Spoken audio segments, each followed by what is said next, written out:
Muchas gracias. Espero me estén escuchando. Es un placer aquí estar acompañándolos a ustedes, aunque sea de manera virtual. Me hubiera encantado estar en Lima comiéndome un ceviche y también acompañándolos durante el evento, pero bueno, por cuestiones de agenda no puedo acompañarles. Tengo 20 minutos para platicarles un poco de lo que hace el ISSB en torno a la aplicación y adopción de las normas S1 y S2 que ya mencionaron en las palabras iniciales. Y me gustaría también hablarles de cómo va la adopción de estas normas a nivel global, cómo va específicamente entre los países de nuestra región de América Latina y el Caribe, y también abordar algunos de los recursos que hemos desarrollado para las empresas, para que estén mejor preparadas en su aplicación de estas normas, ya sea porque el regulador de los mercados financieros lo pide o porque siendo empresas líderes que quieren mostrarse al mercado como líderes en temas de sostenibilidad, buscan aplicar estas normas de manera voluntaria. Así que, si me permiten, de nuevo en estos próximos minutos voy a hablarles un poco de estos temas. Siempre mis presentaciones me gusta comenzarlas con esta imagen porque describen de una manera muy visual quién es la Fundación IFRS y cuáles son sus objetivos principales. La Fundación IFRS, para la gente que lleva años en la sostenibilidad y no conozca este acrónimo, es una organización sin fines de lucro que lleva más o menos 2 décadas, un poquito más de 2 décadas, desarrollando normas globalmente aplicables desde el punto de vista financiero. Esas normas las hace a través de un consejo o una junta que se llama el IASB, que crea las famosas Normas Internacionales de Información Financiera o NIF, como son conocidas en nuestra región. Estas NIF nos han ayudado en los últimos años a estandarizar la información que se presenta en los estados financieros, y hace un par de años se crea una junta hermana, un consejo hermano que es el ISSB, que busca crear normas internacionales de información financiera sobre sostenibilidad. ¿Para qué? Para, como lo ven en pantalla, como si fuera un rompecabezas, empezar a conectar la información que se presenta en temas financieros y también la información que se presenta en temas de sostenibilidad. El objetivo principal y toda la conversación que vamos a tener el día de hoy y que se tiene en el contexto de la Fundación IFRS siempre está enfocada en esta interconectividad como rompecabezas y en lo que muestra ese recuadro rojo en la pantalla, ¿no? Buscamos nosotros como Fundación IFRS brindarle información completa y de alta calidad a los inversores para su toma de decisiones.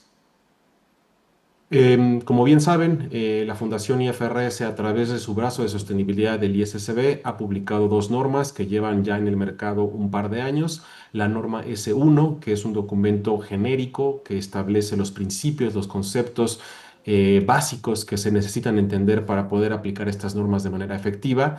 Y también tenemos la NIF S2, que es un documento temático que se enfoca específicamente en divulgaciones relacionadas a riesgos y oportunidades relacionados al clima. Voy a hablar un poquito más adelante de cuáles son las características principales de estos dos documentos, pero antes de hablar de esas cuestiones un poco técnicas, quizá me gustaría dar 2 pasos para atrás y recordarles cuál es el objetivo principal de tener normas globalmente aplicables que se enfoquen en temas de sostenibilidad. Como ya lo mencionábamos, para los inversores, pues tener un lenguaje común que todas las empresas alrededor del mundo hablen cuando hablan de riesgos y oportunidades de sostenibilidad, pues les da acceso a información estandarizada que puedan utilizar en su toma de decisiones para dar recursos a empresas en las que invierten o en las que están prestando, ¿no? Los inversores son la razón de ser de la Fundación IFRS y hemos escuchado continuamente la necesidad y la demanda de mejor información en temas de sostenibilidad. Para los preparadores o las empresas que crean estos reportes, también hay beneficios porque, bueno, hoy en día hay una sopa de letras de marcos estándares voluntarios y al menos hasta la llegada de la Fundación IFRS y el ISSB en particular, no había una clara respuesta de qué estándar o qué marco utilizar cuando se le quería hablar de sostenibilidad a los inversores. Ahora, con la llegada del ISSB, con su historial de desarrollar las normas NIF contables, pues ya hay una respuesta sencilla. Si tú le quieres hablar de sostenibilidad a los inversores, utiliza las normas del ISSB, en particular S1 y S2. Y también hay que recordar que parte del proceso, parte de los beneficios, perdón, de desarrollar un reporte tiene que ver con esta mirada al espejo que las empresas hacen para poder analizar qué riesgos, qué oportunidades existen en temas de sostenibilidad.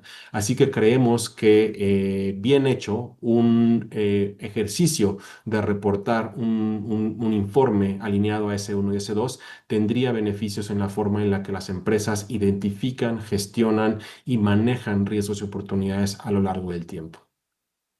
Finalmente, en tema de los mercados de capitales, bueno, mencionar, ¿no? Que parte de los objetivos de tener más transparencia, mejor información, pues es lubricar un poco estos mercados de capitales que usan la información precisamente como lubricante para que la información fluya y los recursos financieros fluyan a las empresas que están mejor posicionadas para minimizar riesgos y maximizar oportunidades. Ahora bien, vamos a adentrarnos brevemente a cuáles son las características principales de la norma S1 y S2 para ustedes que no conozcan. La norma S1, les mencionaba, es este documento que se enfoca en brindar los requerimientos generales, ¿no? De nuevo, los principios, las definiciones, los conceptos básicos que se necesitan entender para poder aplicar estas normas de manera adecuada. El objetivo principal de la norma NIF 1 es pedir que las empresas hagan un análisis de materialidad, básicamente que se miren al espejo y que identifiquen qué riesgos y oportunidades relacionados a la sostenibilidad pudieran afectar las perspectivas financieras de la empresa. ¿Qué quiere decir esto de perspectivas financieras? Bueno, cuáles temas de sostenibilidad pudieran tener impactos positivos o negativos en el flujo de efectivo, el costo de capital y el acceso a capital. Es importante mencionar que al ser el hermano chiquito de la Junta de Contabilidad, hemos tomado prestado ciertas definiciones, ciertos principios que sabemos que funcionan para divulgar información financiera. Esos principios, esos conceptos, esas definiciones las hemos tomado de nuestro brazo hermano, nuestra junta hermana de contabilidad y las hemos aplicado en las normas de sostenibilidad. Entonces, esperamos que ese expertise que tienen las empresas para divulgar alineadas a las NIF lo puedan trasladar también al tema de la sostenibilidad. No voy a ir punto por punto en esta gráfica, pero sí mencionarles que tanto la NIF S1 como la NIF S2 se basan en las recomendaciones del TCFD y los estándares SASB, que son, para los que los conocen, pues marcos y estándares voluntarios en la mayor parte del mundo que fueron desarrollados hace más de 10 años, en algunos casos, y que le hablan de sostenibilidad a los inversores. Entonces, aquí lo que quiero decir en breve es que, bueno, el trabajo de la ISSB y las normas S1 y S2 no se crean de la nada, sino que, bueno, surgen a raíz del trabajo que ya venían desarrollando otros marcos y estándares existentes. Finalmente, en la cuestión de S1, mencionarles los mecanismos de proporcionalidad. Esto es algo muy importante en el contexto de nuestra región. Hay ciertos requerimientos dentro de las normas S1 y S2 que están sujetos a estos mecanismos de proporcionalidad. ¿Qué quieren decir? Bueno, hay requerimientos que se hacen proporcionales al tamaño, a la sofisticación de las empresas. No se le pide lo mismo reportar a una empresa global, conectada internacionalmente con los mercados globalizados, que a una empresa mediana y pequeña. Hay requerimientos diferenciados, proporcionales, dependiendo del tamaño y sofisticación de la empresa. Me paso a la NIF S2 muy brevemente. La NIF S2, lo mencionaba con anterioridad, es un documento temático. Le pide a las empresas hacer otra vez esa mirada al espejo e identificar qué riesgos y oportunidades climáticos pudieran afectar las finanzas y las perspectivas financieras de la empresa. De nuevo, este documento también se basa en las recomendaciones del TCFD, en la divulgación de qué significa el cambio climático en el contexto de diferentes industrias y le pide a las empresas divulgar información específica sobre cómo están transicionando a una, bueno, sí y cómo están transicionando a una economía sustentable. Pide divulgar información sobre gases de efecto invernadero a las empresas y también qué tan preparadas están ante posibles futuros donde la temperatura media global ha aumentado 1,5 grados o 2 grados. Brevemente, y sin entrar mucho a detalle, les muestro simplemente lo que propone la NIFES 1 y la NIFES 2. Propone estructurar el reporte, la divulgación en estos cuatro pilares que ven en pantalla.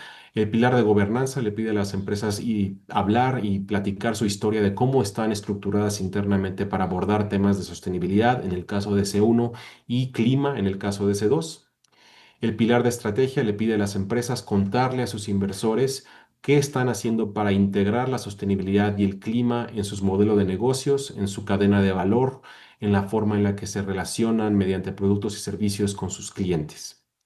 El pilar número 3 es un pilar que le pide a las empresas contarle a sus inversores qué están haciendo para gestionar estos riesgos que han identificado, cómo los evalúan, cómo los priorizan, cómo los monitorean y cómo están integrando la sostenibilidad y el clima en sus procesos de gestión de riesgos empresariales. Y finalmente, el cuarto pilar es un pilar cuantitativo que le pide a las empresas no solo contarle la historia a los inversores, pero también medirle su progreso, ¿no? Cómo se están desempeñando en estos temas de sostenibilidad que han identificado como un riesgo o como una oportunidad y también hacia dónde van, ¿no? Por eso este pilar se llama métricas y objetivos. ¿Cuáles son los objetivos de la empresa en temas de reducción de gases de efecto invernadero, por ejemplo, o en temas de gestión de agua, si el agua es un tema material para sus finanzas, energía, etcétera, etcétera? Ahora cambio un poco de enfoque y me gustaría platicarles un poco de lo que está pasando a nivel de adopción de las normas. Les mencionaba yo que estas normas tienen más o menos 2 años y un poquito de meses más de existencia. Fueron publicadas originalmente en junio de 2023 y en julio de 2023 IOSCO, que es la Organización Internacional de Comisiones de Valores, le pidió a sus más de 130 jurisdicciones miembro, Perú incluido, empezar a considerar cómo incorporar estas normas en los marcos regulatorios. Desde entonces, desde la publicación de las normas, desde este llamado de IOSCO a nivel global, hemos visto que más de 35 jurisdicciones alrededor del mundo han ya sea terminado sus procesos de adopción de la norma S1 y S2 o están en proceso de adoptar estas normas, ¿no? Y ahí les muestro algunas cifras de lo que representan estos 35, más de 35 países o jurisdicciones a nivel global, ¿no? Representan más o menos el 60% del PIB, 40% del market cap o la capitalización del mercado y más de la mitad de las emisiones de gases de efecto invernadero a nivel global. La pregunta que quizás estén haciendo en este momento es, bueno, ¿quiénes son esos países, quiénes son esas jurisdicciones que están utilizando ya estas normas o están en proceso de adoptar estas normas de manera regulada? Bueno, lo ven en pantalla. En nuestra región tenemos 6 ejemplos. El caso de Brasil, Chile y México, que están aquí en negritas, porque eso significa que han finalizado sus regulaciones, sus circulares, sus reglamentaciones y hay ya finalizadas estos requerimientos. Y también está el caso de Bolivia, El Salvador y Costa Rica, donde se han dado los primeros pasos para oficializar el uso de estas normas, pero no se ha acabado ese proceso. Lo que vale la pena recalcar de esta lista es su diversidad. De nuevo vemos, si se fijan, pues economías muy desarrolladas, ¿no? Las que consideramos del norte global. Está por ahí Canadá, Australia, Japón, Suiza, el Reino Unido, la Unión Europea, que de nuevo son pues economías que se consideran desarrolladas, ¿no? Pero también están economías como las nuestras, ya mencioné los casos de América Latina y el Caribe, pero también economías emergentes en otras partes del mundo, ¿no? Si se fijan, estará por ahí Malasia, estará Turquía, estará Indonesia, Zimbabue, Zambia, Ghana, Ruanda, de nuevo, países muy diversos que pues también ven valor en adoptar estas normas a nivel global y darle una señal a los inversores y los mercados de capitales globales. Aquí en este país, la información que se reporta es estandarizada, sigue la normativa internacional y inversores pueden tener confianza en que esta información se produce de manera pues alineada a la normativa global. Les dejo un doble clic en lo que está pasando en América Latina. No me meto mucho aquí a detalles porque me queda poco tiempo, pero simplemente mencionarles un par de cosas, ¿no? Brasil, Chile y México, como lo mencionaba, ya terminaron sus procesos de adopción. La entrada en vigor más cercana es en México, donde las normas ya entraron en vigor y se esperaría que los primeros reportes aparezcan en los próximos meses, ¿no? En los primeros meses de 2026, con información de 2025. En Brasil y en Chile. Bueno, al menos en Brasil hay un periodo voluntario de uso de las normas. Ya aparecieron los primeros reportes alineados a S2 por parte de Vale, La Minera y Renner, una empresa de bienes de consumo. Y la obligatoriedad para las empresas brasileñas y chilenas empieza en 2026. Así que esperaríamos que en 2027 se produzcan los primeros reportes con información de 2026.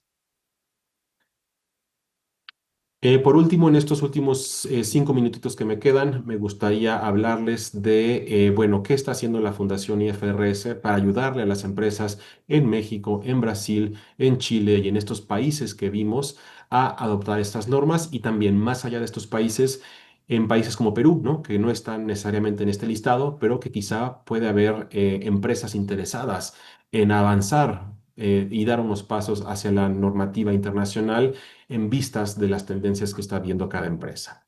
Y en ese sentido me gustaría, bueno, compartirles esta lista. Más allá de los estándares S1 y S2, el ISSB ha publicado muchos materiales educativos, como lo ven aquí en pantalla, documentos, videos, que tienen el objetivo de ayudar a las empresas a entender mejor estas normas y a aplicarlas mejor. Lo que ven en pantalla en colores, bueno, hay diferentes tipos de recursos. Creo que en el caso peruano valdría la pena, sobre todo para empresas que ya llevan reportando varios años temas de sostenibilidad, ver los recursos que están marcados con estrellas azules. Estos son cuadros comparativos que comparan qué pide, por ejemplo, las recomendaciones del TCFD, los estándares GRI y qué piden las normas S1 y S2. También tenemos recursos marcados en estrellas rojas para empresas que van iniciando en este proceso de adopción o de entendimiento, de divulgación de las normas. Ahí hay recursos que hablan sobre cómo hacer esta mirada al espejo, este análisis de materialidad y cómo hacer uso de los mecanismos de proporcionalidad de los que les hablé, ¿no? Si eres una empresa pequeña, mediana y no tienes mucho historial o capacidades para reportar cierta información, puedes hacer uso de estos mecanismos de proporcionalidad de los que les hablé. Y finalmente, para las empresas un poco más avanzadas, bueno, están estos recursos con estrellas grises que de nuevo se enfocan en divulgaciones más específicas sobre efectos financieros de los riesgos y oportunidades de sostenibilidad y también los planes de transición climática de una empresa. Entonces, bueno, lo que quiero quizá resumir esta diapositiva es, hay recursos para todos. Estás empezando, hay recursos para ti. Llevas un par de años reportando sostenibilidad, hay recursos para ti. Eres una empresa global con un equipo grande y relativamente grande de sostenibilidad, también hay recursos para ti. Más allá de eso, me gustaría mencionarles dos recursos adicionales. Tenemos un programa de e-learning disponible en un repositorio de recursos que se llama el Knowledge Hub. Aquí lo pueden buscar fácil en Google, e-learning ISSB. Nos va a llevar a un curso gratis. Solamente está disponible ahora en inglés, pero bueno, es gratis y pueden utilizar la inteligencia artificial para traducirlo. Y este curso los va a llevar a través de unos videos a conocer mejor las normas S1 y S2, si hubiera interés. Y también si hubiera interés de profundizar y dar un doble clic a las normas, tenemos un certificado, un programa de certificación que les da un diploma de que están certificados por parte de la Fundación IFRS en temas de EISSB. Este programa se llama, como lo ven en pantalla, la credencial FSA. También la pueden buscar así en Google o en Internet y les va a aparecer información sobre este programa. Este programa sí tiene un costo. Pero bueno, son dos exámenes que se tienen que pasar para poder tener esa certificación. Y finalmente, bueno, lo dejo ahí, les hago un llamado a estar familiarizados con el trabajo del ISSB. Si bien es cierto, de nuevo, que Perú no es parte de esa lista de países, venimos trabajando a nivel global con muchos reguladores para pues ayudarles a entender qué son estas normas, qué beneficios traen a los mercados, mercados financieros y a las empresas locales. Y bueno, no hay que, si están metidos en este mundo de la sostenibilidad y las finanzas, pues hay que descargar las normas S1 y S2, conocer sus materiales satelitales y también hay mucho trabajo por hacer, así que los invito también a mantenerse informados a través de nuestro boletín informativo. Les agradezco mucho el espacio, les dejo también mis datos de contacto en caso de que haya una duda y de nuevo espero que esta información ha sido útil y esperamos ver pronto a empresas peruanas o a Perú en general en esta lista de países que han adoptado las normas S1 y S2. Muchas gracias.